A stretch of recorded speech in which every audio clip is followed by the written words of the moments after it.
Welcome back to the second example of graphs.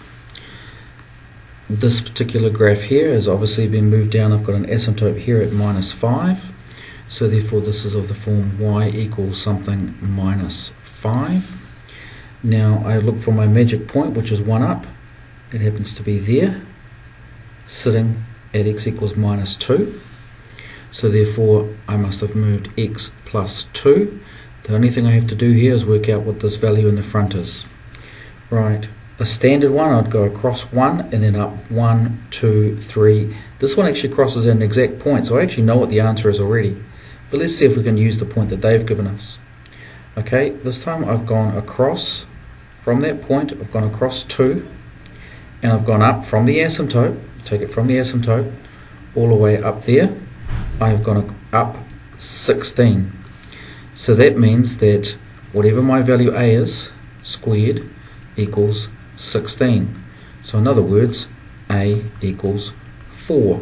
So this means that this is a 4 here. I could have got that from this one here, across 1, and I've gone up from my asymptote, 1, 2, 3, 4. So that means that distance there was 4. So that's why, because it's a nice whole number here, I've got a intercept. I've actually got an intersection inside my grid from 1 across, 4 up. However, didn't use that point.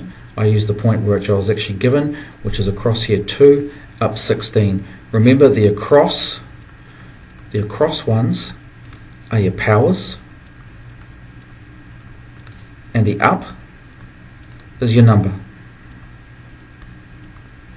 Okay, so in other words, if I wanted to know what my a was, my across one was my power, which was 2. I went across 2, so that means it's the square root. And then my number, I went up 16, square root of 16. You can write it as square root of 16, or you could write it as 4. Either one would be acceptable. Okay, that's that one done.